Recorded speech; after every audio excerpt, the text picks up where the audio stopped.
Hello दोस्तों, मेरा नाम मुरली कुमार है और स्वागत है आप सभी का करियर विंग्स एकेडमी पर। दोस्तों, आज हम लोग शुरू करने जा रहे हैं 12th एनसीईआरटी की सीरीज, जिसमें आपको हिस्ट्री, ज्योग्राफी, पॉलिटी, इकोनॉमिक्स के साथ ही फिजिक्स, केमिस्ट्री, मैथ और इंग्लिश के वीडियोज भी मिलेंगे। ये सीरीज जो 12th का एग्जाम देने जा रहे हैं बिहार बोर्ड या किसी अन्य बोर्ड से जिसमें एनसीईआरटी से क्वेश्चन पूछे जाते हैं, तो ये वीडियो उनके लिए सहायक होगी और हिंदी माध्यम में ये हम लोगों को आप लोगों को वीडियो उपलब्ध कराया जाएगा। ये खास करके हम लोग बिहार बोर्ड को ध्यान में रखते हुए, बिहार बोर्ड पर फोकस करते हुए हम लोग ये वीडियो बना रहे हैं। लेकिन हर एक बोर्ड एग्जाम में एनसीईआरटी से ही क्वेश्चन पूछे जाते हैं, तो ये हर बोर्ड एग्जाम के लिए आपको लाभदायक होगा। तो इसमें साइंस और आर्ट दोनों ही स्ट्रीम के लिए हम लोग वीडियो आप लोगों को उपलब्ध कराएंगे। साइंस में फिजिक्स, केमिस्ट्री, मैथ और इंग्लिश के वीडियोज मिलेंगे और आर्ट में हिस्ट्री, ज्योग्राफी, पॉलिटी, इकोनॉमिक्स और इंग्लिश के वीडियोज मिलेंगे आपको। तो आपकी दोनों ही संख्या से आपको उपलब्ध वीडियो मिलेंगे आपको इस चैनल पर। आज हम लोग शुरू करने जा रहे हैं हिस्ट्री 12th का एनसीईआरटी। तो इसमें आप लोगों को आज सबसे पहले हम लोग ये देखेंगे कि क्वेश्चन किस तरह के पूछे जाते हैं, मतलब क्वेश्चन का मॉडल सेट कैसा रहता है बिहार बोर्ड में। और उसके बाद हम लोग इतिहास का कुछ परिचय जान लेंगे कि इतिहास बना कैसे है, इतिहास कहते किसको है, और इतिहास के बारे में थोड़ा बहुत जान लेंगे ताकि हम लोगों को आगे अगले वीडियो से समझने में आसानी होगा। ठीक है, तो सबसे पहले हम लोग जानते हैं कि 12th में क्वेश्चन किस प्रकार का रहता है बिहार बोर्ड में इतिहास का। तो इतिहास में आपको कुल 3 प्रकार के प्रश्न देखने को मिलेंगे। इसमें पहला क्वेश्चन आपको ऑब्जेक्टिव क्वेश्चन रहता है, जिसे वस्तुनिष्ठ प्रश्न। दूसरा आपको लघुत्तरीय प्रश्न रहता है और तीसरा जो है दीर्घ उत्तरीय प्रश्न रहता है। आपको ऑब्जेक्टिव क्वेश्चन, एक क्वेश्चन आपको 1 अंक के लिए होगा। लघुत्तरीय एक क्वेश्चन जो है आपको 2 अंक के लिए होगा और दीर्घ उत्तरीय एक क्वेश्चन आपको 5 अंक के लिए होगा।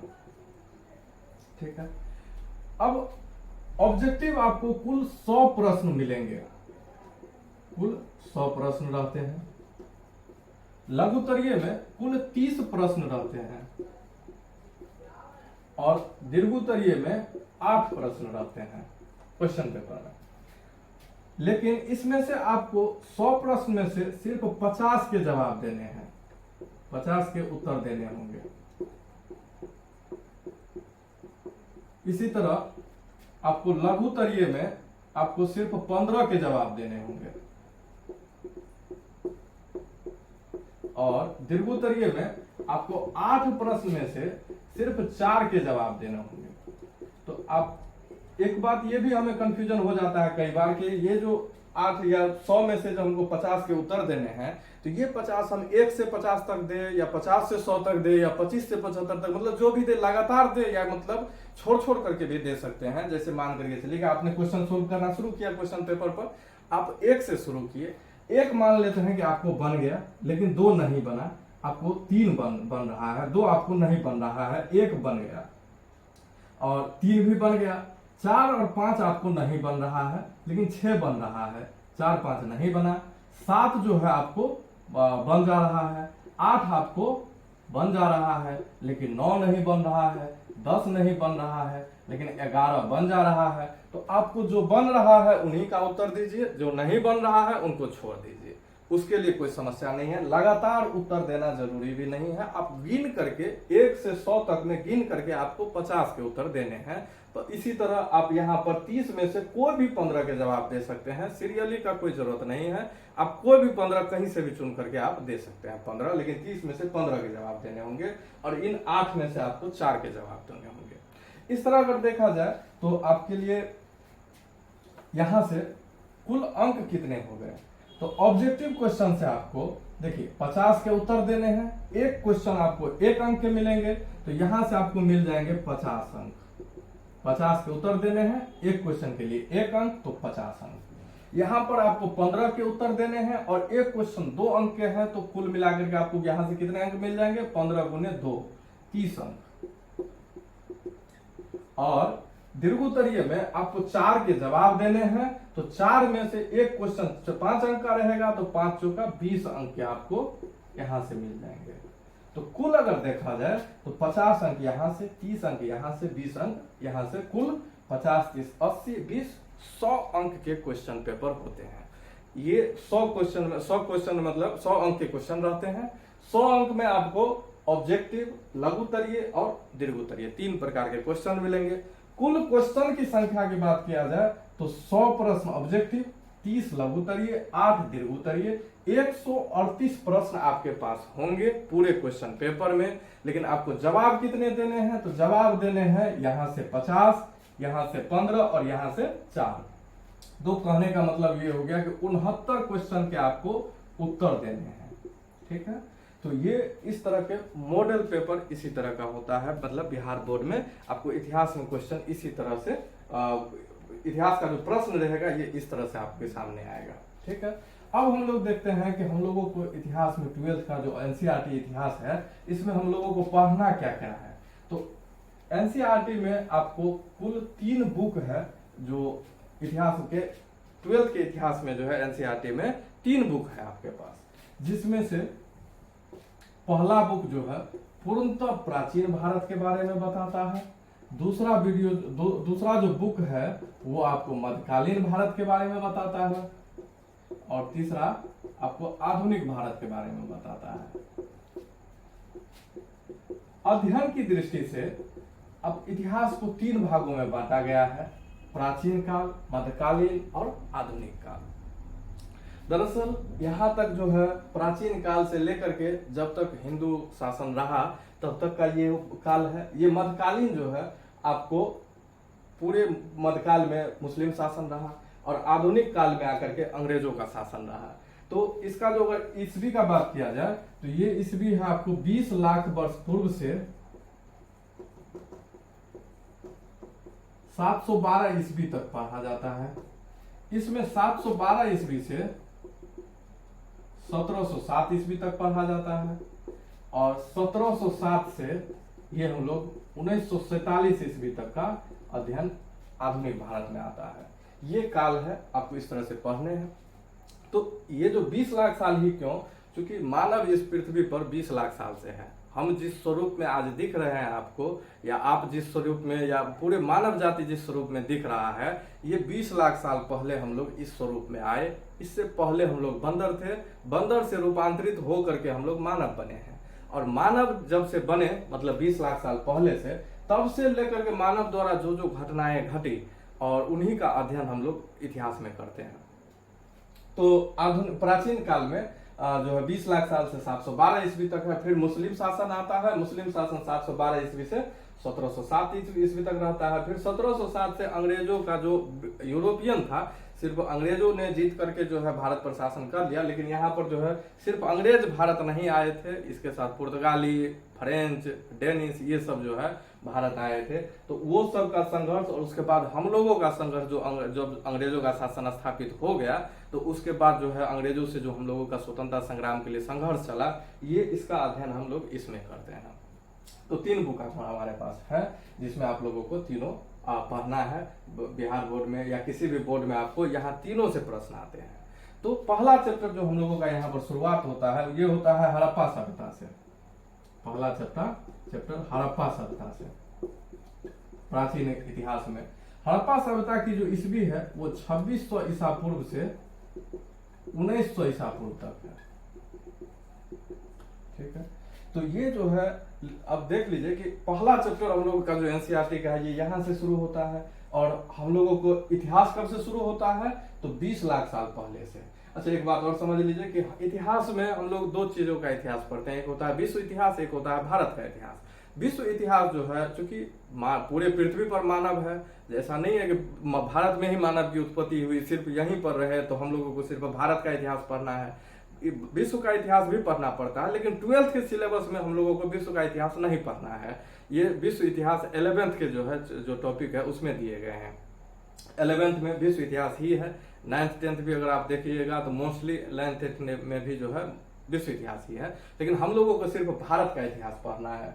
तो यहाँ पर पहला चैप्टर जो हड़प्पा सभ्यता से है 2600 ईसा पूर्व से तो अच्छा ईसा पूर्व क्या होता है और यहाँ पर ईसवी जो है ये क्या होता है, इसको भी समझ ही लेते हैं। तो ये देखिए 0 जो है ईसा मसीह, जो ईसा आप लोग देखे होंगे जो चर्च जो होता है जहाँ पर ईसा मसीह जो धर्म है, ये एक धर्म है, इसके भगवान को जो है ईसा मसीह कहते हैं। तो ईसा मसीह के जन्म को 0 माना गया, क्योंकि दुनिया के अधिकांश देश ईसा मसीह को ही मानने वाले हैं, ईसाई धर्म के ही हैं। इसके बाद जो है दुनिया में टोटल अभी तक जो है लगभग 80 देश ईसाई धर्म को मानता है, 60 देश जो है मुस्लिम धर्म को मानता है। तो ईसा मसीह जो है ज्यादातर विकसित देश उसी को मानता है, इसलिए जो है और वहीं पर विकास सबसे पहले वहीं शुरू हुई आधुनिक काल में, चूंकि ये जो अंग्रेज हम लोगों पर शासन किए वो भी ईसाई धर्म को ही मानने वाले थे, तो वो सब पहले से हम लोगों से पहले विकसित हो चुके आधुनिक काल में। तो इन लोगों का दबा रहा इस पर, तो 0 इसी के मतलब ईसा मसीह के जन्म को 0 मान लिया गया। यहाँ के बाद जो भी घटनाएं घटी उसको हम लोग ईसवी में कहते हैं, और यहां से पहले जो भी घटनाएं घटी ये ईसा पूर्व में कहते हैं। कहने का मतलब आज जो ईस्वी है वो है 2023 ईस्वी। कहने का तात्पर्य ये हुआ कि आज ईसा मसीह के जन्म को 2023 साल पूरा हो गया है। 0 से लेकर के हम लोग 2023 तक पहुंच गए हैं, लेकिन पृथ्वी पर मानव कब से है? 20 लाख साल से। तो लेकिन ईसा मसीह के जन्म को कितना दिन हुआ है? 2023 साल। तो ये तो बहुत लंबा काल हो गया। इससे पहले तो बहुत सारी घटनाएं घटी है। तो इससे पहले जो भी घटनाएं घटी उसको हम लोग ईसा पूर्व कहते हैं। अंग्रेजी में बात किया जाए तो इसको कहते हैं BC और इसको कहते हैं AD। ईसवी को अंग्रेजी में AD कहते हैं, ईसा पूर्व को अंग्रेजी में BC कहते हैं। फुल फॉर्म इसका होता है बिफोर क्राइस्ट। बिफोर मतलब पहले, क्राइस्ट मतलब ईसा मसीह। ईसा मसीह के जन्म से पहले की घटना को हम लोग ईसा पूर्व कहते हैं। और एडी का जो है फुल फॉर्म होता है एनो डोमिनो। इसका ये एक लैटिन वर्ड है जिसका मतलब होता है ईसा के जन्म के बाद। ठीक है, तो ईसा के जन्म के बाद की घटना को ईसवी में कहा जाता है, और ईसा के जन्म से पूर्व की घटना को ईसा पूर्व में कहा जाता है। और ईसा पूर्व को ही अंग्रेजी में BC कहते हैं, ईसवी को अंग्रेजी में AD कहते हैं। ठीक है, और यहाँ पर हम लोग शब्द यूज किए हैं कि 20 लाख वर्ष पूर्व। मतलब यहाँ वर्ष पूर्व का मतलब हो गया कि आज से कहा जा रहा है, आज से 20 लाख साल पहले। तो और ईसा पूर्व जहाँ क्लियर में लिखा हो, जैसे यहाँ पर ईसा पूर्व क्लियर में लिखा हुआ है, तो ये जो है कहने का मतलब ये हुआ कि ये 0 से 2600 साल पहले। अगर आज से काउंट किया जाए तो आज से पहले तो यहाँ से 2023 साल यहाँ, और फिर यहाँ से 2600 साल पहले, 2600 साल पहले यहाँ जब पहुंचेंगे तो 2600 ये 2023 ये लगभग आपको 4623 ईस्वी जो है 4600 ईस्वी हो गया। इतना दिन पहले, आज से 4600 साल पहले ये घटनाएं हड़प्पा सभ्यता भारत में मौजूद थी। और ईसा पूर्व में कहे तो 2600 ईसा पूर्व। तो आप लोग ये समझ चुके होंगे, ईस्वी और ईसा पूर्व का कंफ्यूजन आपको दूर हो गया होगा। तो हम लोगों को पहला चैप्टर 2600 ईसा पूर्व से शुरू होता है, लेकिन इतिहास अगर आप क्रमबद्ध रूप में नहीं पढ़ते हैं तो पढ़ने में हमको समझने, उस चैप्टर को समझने में आसानी हो, दिक्कत होगी। तो इसलिए अगर 10 मिनट एक्स्ट्रा लगाने से हमको अगर वो चैप्टर पढ़ने में आसानी होगी तो क्यों ना 10 मिनट लगा दिया जाए। तो आज हम लोग पहले तो इतिहास का परिचय देखेंगे और थोड़ा सा वहां तक पहुंचने का प्रयास करेंगे जहां से हम लोगों का पहला वीडियो शुरू होगा, जो पहला लेक्चर होगा, पहला चैप्टर का अगला वीडियो जो आएगा वहां तक हम लोग आज के क्लास में कवर कर लेंगे। ज्यादा नहीं, 10 मिनट में वहां तक जल्दबाजी में हम लोग कवर करने का प्रयास करेंगे। लेकिन पहले हम लोग देख लेते हैं कि इतिहास का निर्माण मतलब इतिहास का परिचय, अर्थात परिचय में हम लोग ये देखेंगे कि परिभाषा क्या है इतिहास का और इतिहास बना कैसे है। तो अगर परिभाषा का बात किया जाए तो इतिहास जो है बीती हुई कहानी को इतिहास कहते हैं। बीती हुई कहानी को इतिहास कहते हैं। लेकिन ये कहानी किसका? क्या जानवरों के कहानी को भी हम लोग इतिहास में पढ़ते हैं? नहीं, हम लोग मेनली मानव का जो इतिहास है वो पढ़ते हैं। मानव की जो कहानी जो पिछले दशकों में घटी है, पिछले हजारों सालों में जो घटी है, लाखों सालों में जो घटी है, उनको हम लोग इतिहास में पढ़ते हैं। तो अब यहाँ पर एक प्रश्न ये उठता है कि बीती हुई कहानी के बारे में हमें पता कैसे चलता है? जैसे आज से जो है लगभग 250 ईसा पूर्व में, कहने का मतलब ये हुआ 2500 साल पहले, अशोक नाम के एक शासक हुए, ठीक है, जिसके बारे में आप सुने भी होंगे। आज का हमारा जो राजकीय चिन्ह है या फिर झंडा, झंडा पर जो चक्र है उसको हम लोग अशोक चक्र कहते हैं, और ये इन्हीं का, अशोक के जो स्तंभ है उन्हीं से लिया गया है, जिनको आगे हम लोग पढ़ेंगे। अशोक के बारे में तो हम लोग को इतिहास में डिटेल में पढ़ना है, जो दूसरा चैप्टर है ये इन्हीं के काल में, मतलब इन्हीं के बारे में बताया गया है दूसरे चैप्टर में, तो डिटेल में हम लोग पढ़ेंगे। फिलहाल इतना समझ लीजिए कि हमको अशोक के बारे में कैसे पता चला, ठीक है। ये जो बीती हुई कहानी है कि पिछले हजारों सालों में क्या क्या घटित हुई, कोई देखिए कल क्या हुआ, इसके लिए हमारे पास बहुत सारे साधन अवेलेबल है। आप न्यूज़पेपर पढ़ सकते हैं, रेडियो सुन सकते हैं, या यूट्यूब पर देख लीजिए। यूट्यूब पर खोल करके आपको दुनिया जहान की कहानी आपको बता देगी कि 100 साल पहले, 10 साल पहले, सॉरी यूट्यूब आपको बता देगी। लेकिन ये जो इतिहास है इनका जो है, इनका जानने का जो क्या तरीका है, 10 साल पहले क्या हुआ ये भी आप आसानी से जान सकते हैं। 100 साल पहले क्या हुआ, अगर किसी ऐसे व्यक्ति से मिले जो 100 साल पहले जीवित थे, तो वो बात भी मतलब पता लगाना ज्यादा मुश्किल नहीं है। लेकिन मुश्किल हो जाता है कि 1000 साल पहले क्या हुआ। तो ये सब जो पड़ताल शुरू हुआ कि 1000 साल पहले क्या हुआ, 5000 साल पहले क्या हुआ था, तो ये सब पड़ताल शुरू हुआ जब अंग्रेज भारत में आए, जब उन्होंने भारत पर शासन करना शुरू किया। तो उन भारतीय पर शासन करने में उन्हें ये अनुभव हुआ कि अगर भारतीयों पर शासन करना है तो भारतीयों को जानना बहुत जरूरी है। अर्थात मान करके चलिए कि अगर आपका कोई दोस्त है और आपसे वो कैसा बिहेव करेगा आगे, आपको थोड़ा बहुत आइडिया रहता है कि ये आगे क्या करने वाला है। मान कर कोई मुसीबत में है आपका दोस्त, तो आपको थोड़ा बहुत आइडिया लग जाता है कि ये क्या डिसीजन लेने वाला है।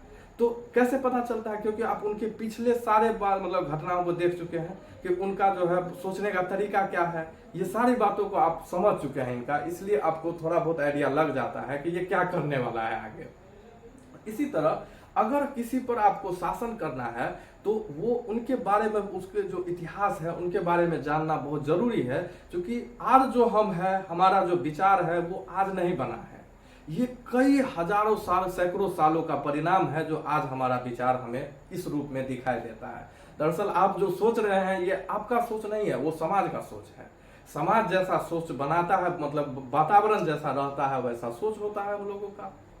तो इस तरह मतलब हमारे सोच पर वातावरण का या हमारे आसपास का समाज का बहुत बड़ा प्रभाव होता है। तो अगर हम लोगों पर किसी को शासन करना है, जैसे आज हम लोग किसी को नेता को चुनते हैं, तो वो हमारे अनुरूप आकर के कहते हैं कि हम आपका ये काम कर देंगे, आपके क्षेत्र में ये समस्या है तो हम आपका ये काम कर देंगे, तो हम लोग उनको जिता देते हैं। तो वो हमारी भावनाओं को समझते हैं, तब जाकर के हम लोगों के साथ वो डील कर पाते हैं और हमारे साथ कनेक्ट कर पाते हैं। तो जब भी आपको किसी के साथ कनेक्ट करना है तो उनके बारे में जानना बहुत जरूरी है, उनके नब्जों को पकड़ना बहुत जरूरी है। तो अंग्रेजों को ये लगा कि भारतीयों का नब्ज पकड़ना बहुत जरूरी है कि इन पर शासन आसानी से कैसे किया जा सके। तो उन्होंने इन काम को करने के लिए, भारतीयों का नब्ज पकड़ने के लिए, ये जो है भारतीयों का इतिहास छानना शुरू किया कि इनका समझ मतलब इनका सोच कैसा है और ये जो है बना कैसे है, ठीक है, ये सोच डेवलप कैसे हुआ है। तो इसके लिए इतिहास को खोज पड़ताल करना शुरू किया।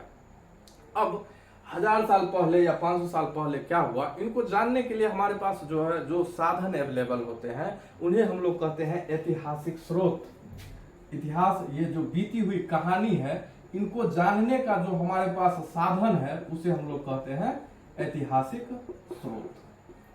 अब ऐतिहासिक स्रोत दो प्रकार के होते हैं, एक होता है लिखित और एक होता है पुरातत्व। एक पुरातत्व और दूसरा लिखित। चलिए हम लोग बारी बारी से समझते हैं। देखिए अभी हम लोग अशोक के बारे में चर्चा किए, जो हमारे झंडा पर है। आज आप कई जगह पर सत्यमेव जयते के साथ आप जो है 3 मुंह वाला शेर देखे होंगे, वो भी अशोक के स्तंभ से ही लिया गया है। मतलब हमारा जो आज का मतलब भारत है उस पर बहुत बड़ा प्रभाव है अशोक का। तो बहुत महान शासक हुए थे, उन्होंने पूरे भारत, आज जो भारत आप देख रहे हैं उससे कई बड़े क्षेत्र पर शासन किया था। और भारत के इतिहास में ये पहली बार इतने बड़े क्षेत्र पर शासन करने वाला शासक हुआ जो एक छत्र शासन इतने बड़े क्षेत्र पर किया था। आज का भारत, पाकिस्तान, अफगानिस्तान, म्यांमार, नेपाल, भूटान, यहाँ तक आप देख लीजिए तो ये पूरा क्षेत्र जो है अशोक के अंतर्गत था। अशोक के राज में आता था। इतने बड़े शासक थे। तो उनके जो वो मौर्य वंश के शासक थे और मौर्य वंश के संस्थापक थे अशोक के दादाजी चंद्रगुप्त मौर्य। चंद्रगुप्त मौर्य इनके ही पोता थे अशोक। तो इन्होंने ही मौर्य वंश की स्थापना की थी। इनके काल में ये जो मौर्य वंश की इन्होंने जो स्थापना किए, तो इसके साथ दो, जैसे आज जो शासक करते हैं आदमी, तो मंत्री प्रधानमंत्री अकेले सारा काम थोड़े ना करते हैं, उसके साथ मंत्री परिषद होती है, मंत्री परिषद के साथ मंत्री का सचिव होता है। वो सचिव जो है बहुत पढ़ा लिखा व्यक्ति होता है, जो सारा मतलब सारा रास्ता साफ सुथरा रास्ता तैयार करने का काम उन्हीं का होता है, सचिव का ही। मंत्री तो सिर्फ डिसीजन लेते हैं कि हमको ये करना है और इसको कैसे करना है, वो काम सचिव का है। हर मंत्री के पास अपना सचिव है, शिक्षा मंत्री के पास शिक्षा सचिव है, वित्त मंत्री के पास वित्त सचिव है, विदेश मंत्री के पास विदेश सचिव है। तो हर मंत्री के पास अपना सचिव होता है। उसी तरह पहले शासक के पास मंत्री हुआ करते थे, वो बहुत ही विद्वान होते थे। इनके काल में एक मंत्री थे, इसका आज भी आप लोग उनका नाम भी सुने होंगे, नाम था चाणक्य। आज भी चाणक्य नीति जो है आपको जगह जगह मिलेगा। बहुत सारे घरों में आपको इनके कैलेंडर में जो है चाणक्य नीति लिखी हुई मिलेगी। और आज भी इनकी बात उतना ही मतलब प्रभावकारी है जितना pहले था। आज भी उनकी बातों को मतलब लोगों द्वारा माना जाता है। इन्होंने एक किताब लिखी जिनका नाम था अर्थशास्त्र। और इनके काल में एक विदेशी जो है, जो आए थे मतलब चंद्रगुप्त मौर्य के दरबार में, उसका नाम था मेगास्थनीज। और मेगास्थनीज की पुस्तिका का नाम है इंडिका। अगर ये दो पुस्तक पढ़ लिया जाए तो चंद्रगुप्त मौर्य के शासन काल के बारे में लगभग सारी जानकारी मिल जाती है। इनके किताब में इन्होंने जो किताब लिखी और चाणक्य ने जो किताब लिखी, उनमें चंद्रगुप्त मौर्य के प्रशासन के बारे में, उनके राज्य में क्या क्या घटनाएं घटित हुई उनके काल में, वो प्रशासन कैसे करते थे, ये सारी बातें इसके किताब में लिखी है। पूरे अच्छी तरीके से अगर पढ़ लिया जाए तो ऐना की तरह उस काल के बाद सारा साफ हो जाता है, एकदम पानी की तरफ बिल्कुल क्लियर बात हो जाता है। लेकिन ये जो किताब है ये राजा के बारे में जानकारी देता है। लेकिन इतिहास में क्या आम जनता इंपोर्टेंट नहीं है, सिर्फ राजा का इतिहास पढ़ना जरूरी है? तो ऐसा नहीं है। हमें उस काल के समाज के बारे में भी पढ़ना पड़ता है, तब जाकर के इतिहास पूरा होता है। सिर्फ राजा का पढ़ लेने से उस काल का इतिहास पूरा नहीं हो जाता है। उस काल में समाज कैसे थे, वो कैसे मनोरंजन करते थे, अपना जीवन यापन करने के लिए किस प्रकार के कार्य करते थे, ये सारी बातें बहुत जरूरी हो जाती है इतिहास में जानने के लिए। तब जाकर के इतिहास कंप्लीट होता है और पूर्ण जानकारी उस काल की मिलती है हमें। तो इसी काल में एक, जैसे आजकल के समय में बहुत सारे लेखक होते हैं, सिर्फ मतलब मंत्री सचिव ही अपना किताब नहीं लिखते हैं। बहुत सारे लेखक है, स्वतंत्र लेखक, जो समाज के बारे में लिखते हैं, हमारे समाज में कैसी घटनाएं घट रही है। जैसे आजकल में बात किया जाए तो प्रेमचंद का नाम ले सकते हैं कि इतने महान मतलब लेखक हैं जो समाज के बारे में लिखते हैं कि समाज में किस तरह का मतलब घटनाएं घटित होती है। इसी तरह इसके काल में एक स्वतंत्र लेखक थे, उसका नाम था विष्णु शर्मा। और इन्होंने जो किताब लिखी उनका नाम था पंचतंत्र। ठीक है, तो ये पंचतंत्र जो है पूर्णतः मतलब उस काल के समाज के बारे में हमें जानकारी देती है कि समाज में किस तरह के व्यक्ति रहते थे, कैसे कैसे घटनाएं घटी। अगर इन तीनों तरह की किताब पढ़ लिया जाए, तीनों किताब को मिला करके पढ़ लिया जाए, तो उस चंद्रगुप्त मौर्य के समय की पूरी जानकारी लगभग हमें प्राप्त हो जाती है। ठीक है, तो ये सब कैसे स्रोत है, ये बुक है। और बुक लिखित रूप में जो है कहीं न कहीं ये जो किताबें लिखी गई है ये प्राचीन काल से ही कहीं न कहीं सुरक्षित रखी गई है, जो किसी न किसी मंदिर के रूप में या कहीं बहुत सारे जो है जगह है जहाँ ये किताबें मिली है, हम लोगों को सुरक्षित रखी गई है, मिली है। तो इस किताब से हमें ये जानकारी मिलती है। तो ये लिखित स्रोत में हम लोग रख सकते हैं इसको कि ये इस काल के बारे में जानने का कैसा स्रोत है, लिखित स्रोत है। अब इनके जो है पोता थे अशोक। अशोक के बारे में जो ज्यादातर जानकारी हमारे पास अवेलेबल है ये इनके अभिलेख के माध्यम से हमारे पास अवेलेबल है। अब अभिलेख में जो है क्या होता है, अभिलेख तो अभिलेख होता है, आजकल सड़क बने, पुल बने या कोई भी विकास का कार्य हो, देखते होंगे कि उनके बगल में एक पत्थर जो है लगा दिया जाता है और उस पर बहुत बढ़िया से लिख दिया जाता है कि ये फला कार्य फला मंत्री द्वारा उद्घाटन किया गया। तो इसी को हम लोग पत्थर पर जो लिखने का जो काम हुआ, इसी को हम लोग कहते हैं अभिलेख। तो प्राचीन काल में पत्थर को खुरेद करके मतलब खुरच करके उसको लिखा जाता था, जिसे हम लोग पत्थर पर जो लिखने की क्रिया थी इसे हम लोग अभिलेख कहते थे, पत्थर पर लिखा जाता था। और अशोक के लगभग 80,000 अभिलेख प्राप्त हुए हैं। अब समझ सकते हैं बहुत सारे अभिलेख जिन पर अशोक के बारे में बहुत सारी बातें लिखी गई है। अशोक के जो उन्होंने समाज चलाने के लिए जो निर्देश दिए कि हाँ समाज ऐसे चलो, हर नीति को, अशोक के लगभग हर नीति को उनके अभिलेख पर लिखा गया। तो अशोक के बारे में जानने का जो सबसे बढ़िया स्रोत है हम लोगों के पास, वो एक अभिलेख है। और दूसरा जो है, इस काल में बौद्ध धर्म, जैन धर्म के बारे में आप लोग सुने होंगे। तो बौद्ध धर्म और जैन धर्म का जो किताब है वो भी अशोक के काल के बारे में महत्वपूर्ण जानकारी देती है। तो बौद्ध धर्म, जैन धर्म का जो किताब है वो लिखित स्रोत में आ जाएगा। और आपको अभिलेख जो है, अभिलेख आप देखिए, जो किताब था अभी बताया, किताबें हमेशा किसी न किसी सुरक्षित जगह रख दी जाती थी, लेकिन अभिलेख आज जो पत्थर आज लगा हुआ है, क्या वो क्या करेगा, किसी को अगर मतलब टूटने फूटने वाला रहेगा तो उसको क्या करेगा, जा करके कहीं बढ़िया जगह रख देगा, उसको वैसे ही छोड़ दिया जाता है, जहां है वहीं छोड़ दिया जाता है, टूट फूट करके वो धरती में मिल जाता है। लेकिन बहुत सारे अभिलेख जो है, बहुत सारे टूट गए, लेकिन बहुत सारे जमीन के अंदर दब गए।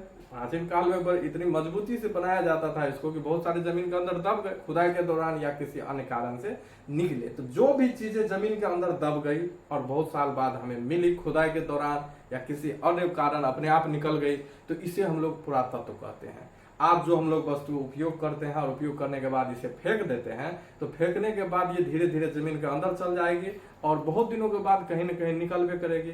तो ये पुरातत्व उस समय के लिए आज की वस्तु पुरातत्व हो जाएगी।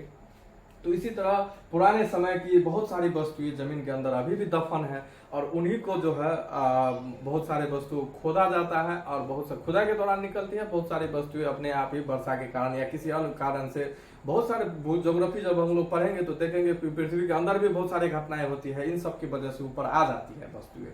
तो ये जो चीजें जमीन के अंदर से मतलब हमें मिली है उन्हें हम लोग पुरातत्व कहते हैं, इन्हें खोद करके निकालना पड़ता है। तो अभिलेख को हम लोग पुरातत्व में रख सकते हैं। और जो लिखित किताबें हैं, जैसे ये सारी किताबें हैं बौद्ध धर्म के, जैन धर्म के जो किताब हैं जिनमें इस काल के हम लोगों के बारे में बहुत सारी जानकारी मिलती है, तो वो हम लोग जो है लिखित स्रोत में रख सकते हैं। इसी तरह आप लोग अकबर का जरूर नाम सुनेंगे, वो भी बहुत महान शासक हुए भारत के।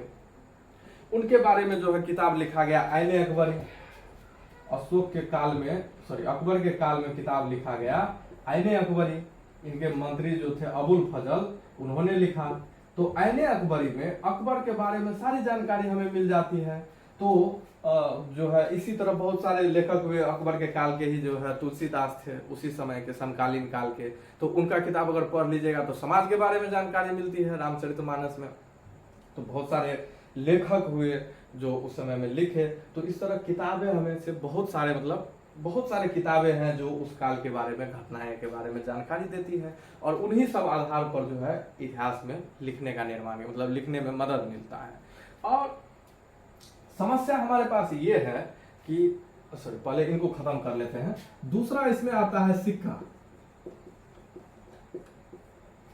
सिक्का भी बहुत महत्वपूर्ण रोल निभाता है इतिहास के निर्माण में। बहुत सारे सिक्के हैं, जैसे आज के अगर नोट देखिए तो इन पर गांधी जी के फोटो छपे हुए हैं। जाहिर सी बात है गांधी जी इस समय के बहुत बड़े व्यक्ति है, बहुत महान व्यक्ति है, इसलिए हमारे नोट पर गांधी जी के फोटो छपे हुए हैं। और प्राचीन काल में शासक जो होता था उनका फोटो छपा रहता था, उनका नाम लिखा रहता था। और आज भी देख लीजिए नोट पर जो ईस्वी लिखा रहता है, ये नोट कब बना है एकदम डेट लिखा रहता है। उसी प्राचीन काल में भी सिक्कों पर डेट लिखा रहता था। तो राजा का नाम और डेट से इतिहास को एक क्रमवार करने में बहुत मतलब सहायता मिली कि फला से टाइम में जो है फला शासक हुए, मतलब 500 ईस्वी में ये शासक थे, 400 ईस्वी में ये शासक थे। क्योंकि सिक्का पर तो स्पष्ट लिखा है कि सिक्का कब बना है और इस समय में शासक कौन है। तो इससे हमें स्पष्ट मतलब हो जाता है कि किस काल में सिक्के हमें क्रमवार करने में बहुत ज्यादा मदद करते हैं। दूसरा बात, सिक्का जो है, एक सिक्का मिला है जिस पर समुद्रगुप्त नाम का एक शासक हुआ, जो ये भी बहुत महान शासक हुए थे प्राचीन काल के। अकबर मध्यकाल के हैं, चंद्रगुप्त मौर्य प्राचीन काल और समुद्रगुप्त भी जो है प्राचीन काल में हुए, गुप्त वंश के। ये बहुत महान शासक थे। इन्होंने भी लगभग भारत का क्षेत्रफल जितना है उस पर जो है शासन किया है। इनको समुद्रगुप्त को सिक्का पर जो है बीना बजाते हुए दिखाया गया है। अब इस बात से जो सिक्का मिला है समुद्रगुप्त के समय का, उसमें समुद्रगुप्त को बीना बजाते हुए दिखाया गया है और बगल में उनका नाम लिखा है और ईस्वी लिखा हुआ है। तो इस बात से तो ये बात क्लियर हो जाता है कि संगीत, ये जो है समुद्रगुप्त संगीत प्रिय व्यक्ति थे और कला को संरक्षण देते थे। कला उसको कहते हैं जो हमारे मन को शांतित करे और हमें मतलब एक तरह से खुशी प्रदान करे, उसे हम लोग कला कहते हैं। जैसे पूरा दिन अगर आप काम किए और थक जाते हैं तो क्या कहते हैं कि चलिए थोड़ा देर गाना सुन लेते हैं। तो गाना जो सुनते हैं हमारे मन को शांत, मतलब पूरे दिन के तनाव से हमें मुक्ति मिलती है, हमारा मन शांत होता है और मन को खुशी मिलती है। तो म्यूजिक क्या है? कला है। रोड पर आप चल रहे हैं और आपको सामने में कोई बढ़िया सा घर मिल जाए, या लाल किला आप देख लिए, या आप जो है ताजमहल देख लिए, दुनिया का 8वां अजूबा, तो ये सब चीजें देख करके हमारे मन को शांति मिलती है और मन मतलब जब देखते हैं तो मन करता है देखते ही रहे, आकर्षित मन हो जाता है, मुग्ध हो जाता है मन एकदम। तो इसे जो भी चीजें हमारे मन को शांति दे, खुशी दे, उसे हम लोग कला कहते हैं। तो भवन निर्माण भी आ जाएगा, भवन निर्माण भी एक कला है, घर बनाना एक कला है, संगीत एक कला है, डांस एक कला है। तो ये सब चीजें हमें हमारे मन को शांत रखने और मतलब इस समय सहायक मतलब खुश रखने में, मन को खुशी रखने में, तनाव मुक्त करने में हमें मदद करती है। तो उन सारी चीजों को हम लोग कला कहते हैं। तो कला को प्रमोट करना बहुत जरूरी है। समुद्रगुप्त कला को प्रमोट करते थे, संरक्षण देते थे कला को। कला को संरक्षण देना बहुत जरूरी है। जैसे आज के काल में हर कोई फिल्म इंडस्ट्री में जाकर के काम करे, ये पॉसिबल नहीं है। फिल्म इंडस्ट्री के पास भी उतना मतलब क्षमता नहीं है कि पूरे भारत में हर किसी को मतलब काम दे दे। यूट्यूब के आने से क्या हुआ कि जो व्यक्ति फिल्म में नहीं जा सकते थे लेकिन कला है उसके पास, तो उन्होंने यूट्यूब पर आकर के अपनी कला दिखाई। और इतने आज बहुत सारे ऐसे व्यक्ति हैं, वो इतने लोकप्रिय हो गए जितने अब फिल्म स्टार भी नहीं रहे हैं, उससे ज्यादा कहीं लोकप्रिय व्यक्ति सब यूट्यूब से हो गए हैं। टीचर की बात किया जाए तो बहुत सारे टीचर हैं जो अपने शिक्षण कला से आज बहुत मतलब नाम कमा चुके हैं।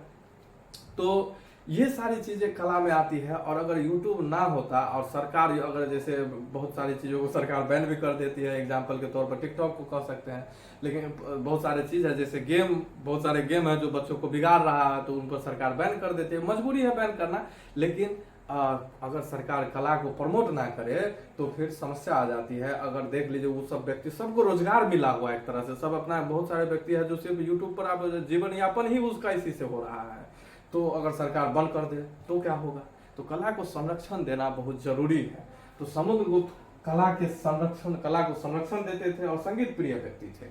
तो सिक्का जो है हमें ये सारी बातें भी बताने में मतलब सक्षम है कि शासक जो है कैसे थे उस समय के, उनका व्यवहार कैसा था। देख करके बहुत चित्र हमें बहुत कुछ बता देती है, जो बोलती जुबान नहीं बता पाती, कभी कभी चित्र हमें बता देती है। अगर चित्र को गौर से देख करके देखिए किसी चित्रकला को, तो आपको बहुत कुछ बताती है पेंटिंग।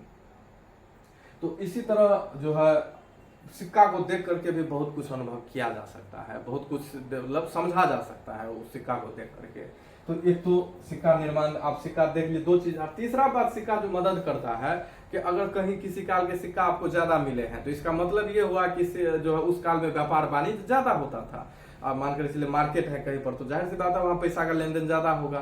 तो सिक्का जो आज नोट है, पुराने समय में नोट नहीं होता था, सिक्का ही होता था। कागजी मुद्रा आज के समय में है, उस समय सिक्का होता था। सोना का, चांदी का, तांबा का, पीतल का, इस सब का सिक्का मिलता था। और आज के समय में सांकेतिक मुद्रा मिलता है और उस समय में जो है सिक्का होता था। तो जो है बाजार में लेन देन ज्यादा होता है, आर्थिक गतिविधि ज्यादा होती है, व्यापार वाणिज्य ज्यादा होता है, तो मार्केट में सिक्का ज्यादा मिलेंगे आपको। गांव की अपेक्षा किसी मार्केट में आपको ज्यादा सिक्का मिलेगा। तो अगर किसी काल के ज्यादा सिक्के मिले हैं तो इससे ये पता चलता है कि इस काल में जो है मतलब व्यक्ति ज्यादा मतलब आर्थिक गतिविधि में संलग्न था और खुशहाल था। तो सिक्के ज्यादा मिलने से हमें ये भी पता चलता है। तो सिक्के हमें बहुत सारी बातें बताती है। तो इस तरह इतिहास निर्माण में जो है आप लोग मोटा मोटी समझ गए होंगे कि जो हमारा इतिहास बना है, आज जो हम लोग इतिहास पढ़ते हैं, वो इतिहास हमारा कैसे लिखा गया है और इस इतिहास को लिखने में क्या सब मददगार साबित हुई है लिखित स्रोत और पुरातत्व। अब यहाँ पर एक समस्या ये है कि हम लोग पृथ्वी पर कब से हैं? तो 20 लाख साल से, 20 लाख वर्ष पूर्व से, ठीक है। तो क्या हम लोग पैदा लेते ही पढ़ना लिखना सीख लेते हैं? नहीं, हम लोग को पढ़ना लिखना सीखने में टाइम लगता है। इसी तरह जब मानव 20 लाख साल पहले पृथ्वी पर आया तो क्या वो उसी समय से पढ़ना लिखना जानता था? तो आप ये मान लीजिए कि जब पृथ्वी पर मानव आया तो उस समय उसे बोलना भी नहीं आता था। बोलने की जो क्रिया है ये बहुत बाद में शुरू हुई, और जो है लिखने की तो बहुत बाद में, उसके भी बहुत बाद शुरू हुई। तो हमें जो सबसे पहला, भारत में सबसे पहला जो लिखित सबूत मिलता है हमारे पास, वो सिंधु घाटी सभ्यता में मिलता है। और वो कब है? तो 2600 ईसा पूर्व। अब समझ लीजिए कि 20 लाख साल से लेकर के 20 लाख साल से हमें आज से मतलब 4600 ईसा पूर्व, आज से 4600 वर्ष पहले तक हम लोग लिखना जानते ही नहीं थे। इससे पहले के लिखित स्रोत हमारे पास है ही नहीं। लिखित स्रोत तो इसके बाद के हमारे पास मिले हैं। तो इससे पहले के काल के बारे में कैसे जानते हैं? तो आपके पास पुरातत्व भी है। पुरातत्व के माध्यम से जो प्राचीन काल में मानव क्या उपयोग करते थे, ये सारी बातें तो जो उपयोग करते थे वो तो बहुत सारी वस्तुएं मिली है। और उस आधार पर हम लोग, वैज्ञानिक जो है, उस आधार पर पता लगाते हैं कि उस काल का जीवन कैसा रहा होगा। चूल्ही जब से मिलना शुरू हुआ तो ये मान लिया गया कि अब जो है आदमी चूल्ही का उपयोग खाना बनाने के लिए करने लगा। तो खाना बनाने की क्रिया जो है जब से चूल्हा मिलने लगा तो सबूत के तौर पर तब जो है हम लोग ये मान लिए कि अब जो है मानव इस काल से खाना बनाना शुरू कर दिया। और इस बात को लेकर के फिक्र मत कीजिए कि मतलब वैज्ञानिक को कैसे पता चलता है कि कोई वस्तु कितनी पुरानी है। तो विज्ञान बहुत ज्यादा तरक्की कर चुका है। अब जो है ये जानने के हमारे पास बहुत सारे विधि हैं कि कोई वस्तु कितनी पुरानी है। इनमें से एक विधि है कार्बन 14 पद्धति, कार्बन 14 पद्धति। ये पद्धति भी जो है जीवित वस्तुओं के, जो हमारा कंकाल है, कोई कंकाल कितना पुराना है, ये बात जानने में महत्वपूर्ण सिद्ध हुई है कार्बन 14 पद्धति। तो ये एक विधि है। ऑर्गन विधि है, बहुत सारे विधि है जिससे जो है वस्तुओं का उम्र पता चलता है कि कोई वस्तु कितनी पुरानी है। तो यहाँ से बहुत लंबा काल, हम लोगों को बहुत लंबा काल का इतिहास जानने के लिए हम लोग को सिर्फ पुरातत्व पर ही निर्भर रहना पड़ता है। इन काल के लोगों ने जो वस्तु उपयोग करके फेंक दी और आज जो हमें मिली, तो उस आधार पर वैज्ञानिक पता लगाने का प्रयास करते हैं कि उस काल की इतिहास, मतलब इस काल में कैसे कैसे लोग रहते थे, कैसे खाना खाते थे, ये सारी बातें। तो अब हम लोग जो है ये इतिहास का परिचय से परिचित हो गए कि इतिहास परिभाषा जान लिए, इतिहास बना कैसे वो जान लिए, कब बनना शुरू हुआ। तो इतिहास जो है जब अंग्रेजों ने भारत पर शासन करना शुरू किया तो 1861 ईस्वी में भारतीय पुरातत्व सर्वेक्षण की स्थापना होती है, 1861 में। और मेनली तब से समझ लीजिए कि 1861 ईस्वी से जोर शोर से जो है भारत का इतिहास खंगालने का प्रयास किया जाने लगा कि भारतीय इतिहास में क्या सब रहस्य छुपा हुआ है, ये जानने का प्रयास शुरू हुआ। तो अब जो है परिचय हम लोग समझ लिए। अब हम लोग का जो पहला चैप्टर शुरू होता है वो 2600 ईसा पूर्व से सिंधु घाटी सभ्यता या हड़प्पा सभ्यता, एक ही बात है, वहां से शुरुआत होता है। तो हम लोग थोड़ा इससे पहले की घटना को जान लेते हैं कि इससे पहले क्या हुआ, ताकि एक क्रमबद्ध घटना के रूप में हम लोगों को जो है इतिहास हमारे सामने रह सके, ताकि हर बात रटना न पड़े। अगर आप इतिहास को समझ करके नहीं पढ़ते हैं तो कितनी बातों को रट पाइएगा। रटने के लिए जो है जब आप एनसीईआरटी पढ़ ही रहे हैं तो फिर रटने का तो कोई फायदा ही नहीं है। एनसीईआरटी तो समझने का बात है। अगर आप समझ जाते हैं तो कुछ समस्या ही नहीं है, आपको कोई भी बात रटना नहीं पड़ेगा। फिर तो हम लोग प्रयास यही करेंगे कि रटने के बजाय समझने पर फोकस किया जाए। और इतिहास भी समझने का विषय है, रटने का विषय नहीं है। चाहे कोई भी विषय हो, अगर आप समझ के साथ पढ़ते हैं तो आपको रटना नहीं पड़ेगा। और रटे हुए चीज ज्यादा लंबा समय नहीं टिक पाता है, समझे हुए चीज आपको दिमाग में लंबा समय तक भी रहेगा और हमेशा साथ देगा। रटा हुआ चीज कभी भी आप भूल सकते हैं, परीक्षा, चाहे वो परीक्षा हॉल हो या कहीं भी हो, आप रटा हुआ चीज ये भरोसा नहीं है कि कब तक आपके साथ है, लेकिन समझा हुआ चीज हमेशा आपके साथ रहेगा। तो आज हम लोग इससे पहले, मतलब 20 लाख साल पहले से लेकर के, अच्छा एक बात और समझ लीजिए कि अभी हम लोग लिखित साक्ष्य के आधार पर हम लोग ये चीज देखें तो थोड़ा सा और समझ लीजिए कि इतिहास इस साक्ष्य के आधार पर जो है 3 भाग में फिर से बांटा गया है साक्ष्य के अनुसार। अब साक्ष्य क्या है, तो साक्ष्य हमारे पास 2 ही है, एक है पुरातत्व और एक है लिखित, जो अभी हम लोग जानबे किए हैं तुरंत। तो इतिहास के अनुसार, मतलब साक्ष्य के अनुसार इतिहास को जो 3 भाग में बांटा गया, तो पहला है प्रागैतिहासिक काल। और दूसरा इसमें आता है आध प्रागैतिहासिक काल, आध प्रागैतिहासिक काल, और तीसरा है ऐतिहासिक काल। तो प्रागैतिहासिक काल किसको कहते हैं? जिस काल के हमारे पास लिखित स्रोत नहीं है। लिखित स्रोत कब तक के नहीं है? तो अभी बताए कि हमारे पास पहला जो लिखित स्रोत है वो 2600 ईसा पूर्व का है। 2600 ईसा पूर्व मतलब सिंधु घाटी सभ्यता, हड़प्पा सभ्यता जिसे हम लोग कहते हैं। इससे पहले मानव पृथ्वी पर कब से है? तो 20 लाख वर्ष पूर्व से 2600 ईसा पूर्व तक। क्योंकि इस काल के हमारे पास लिखित स्रोत तो है नहीं, तो हमारे पास इस काल के लिखित स्रोत नहीं है, लेकिन पुरातत्व तो है ही। पुरातत्व तो हमारे पास हर काल के हैं। इस काल के भी पुरातत्व है, इस काल के भी पुरातत्व। पुरातत्व क्या? पुरानी वस्तु। तो चाहे मानव किसी भी काल का हो, वस्तुएं तो हमेशा उपयोग करती थी, और वो वस्तुएं मिलती ही है, खुदा के दौरान हो या किसी अन्य कारण से हो, वो हमें मिलती है। पुरातत्व हर काल के है, तो पुरातत्व वाला बात ही खत्म कर देते हैं। लिखित पर हम लोग आते हैं। लिखित जो है इस काल के हमारे पास है ही नहीं।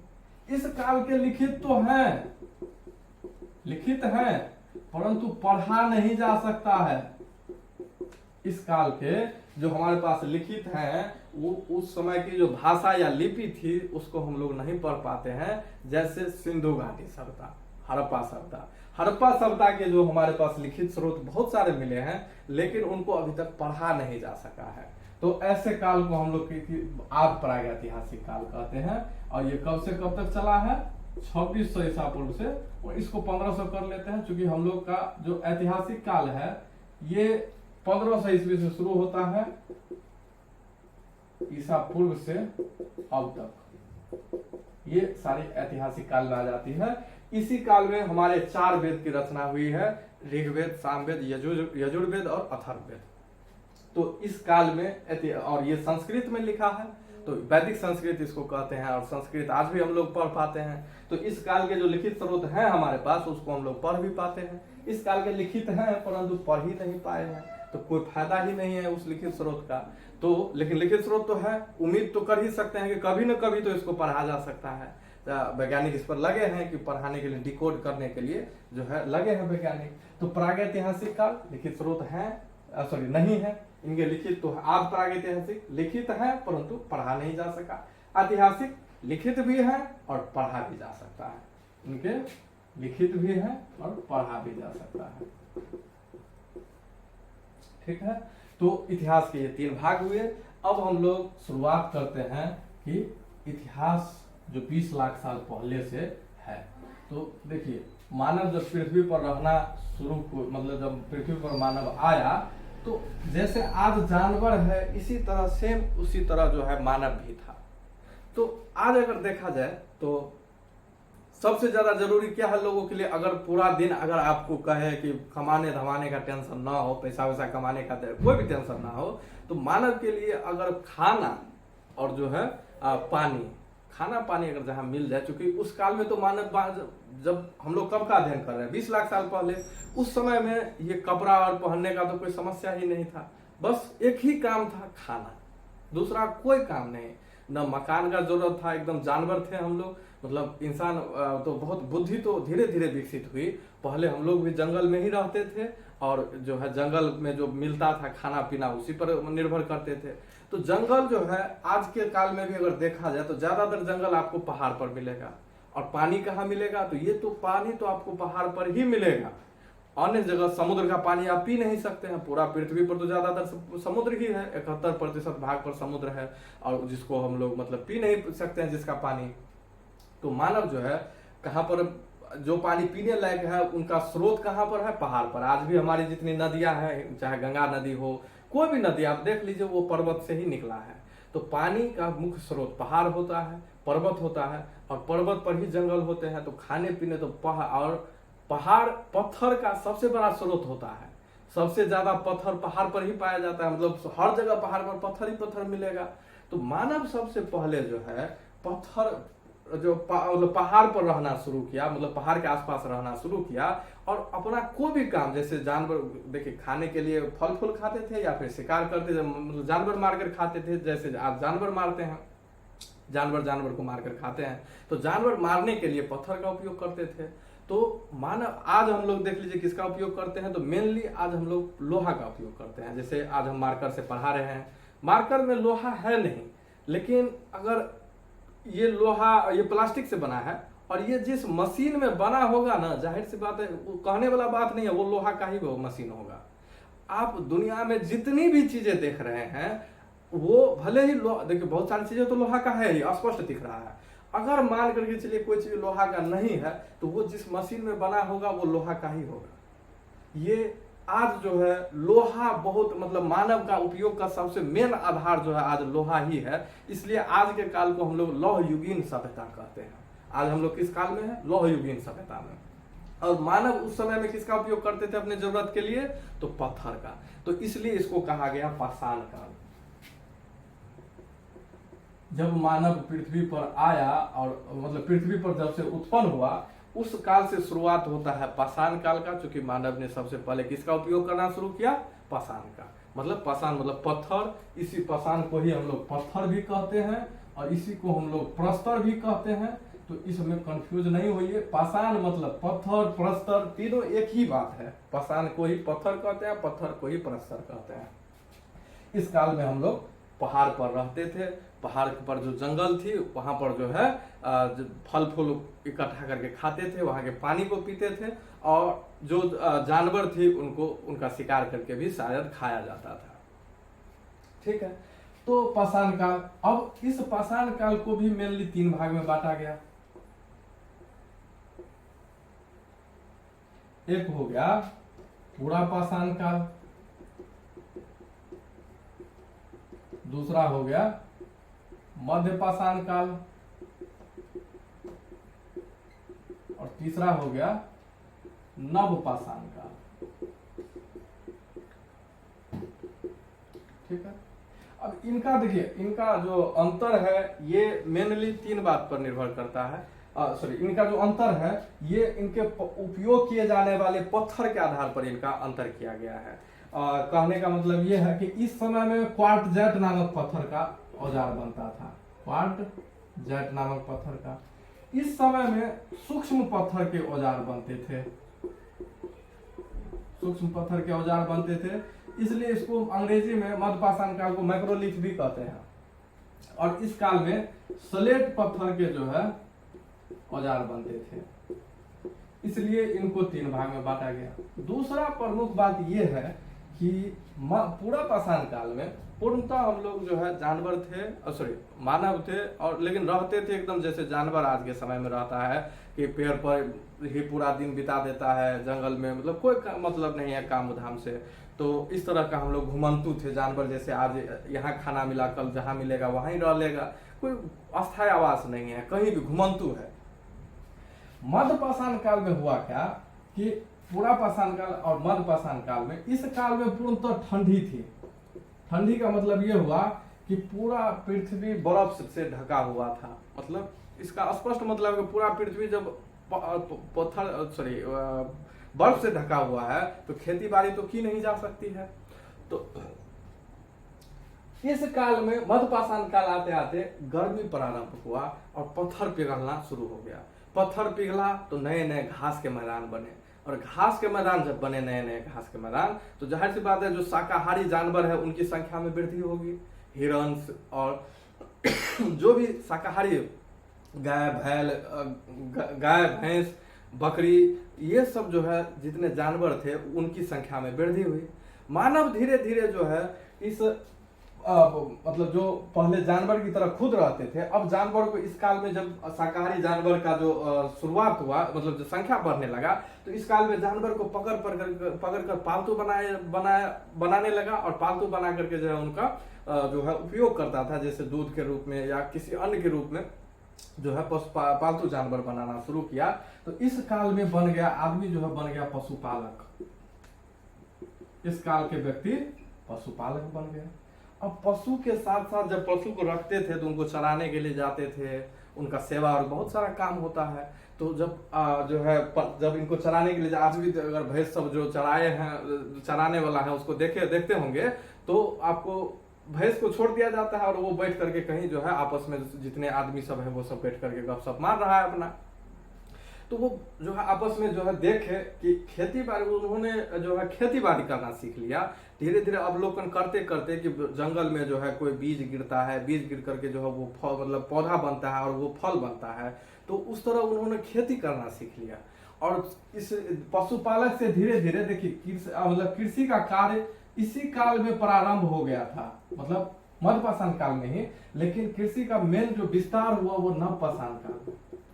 कृषि की प्रारंभ हुई मध्यपाषाण काल में, लेकिन और कृषि का जब मतलब गहनता आ गया तो इसको हम लोग कहने लगे नवपाषाण काल।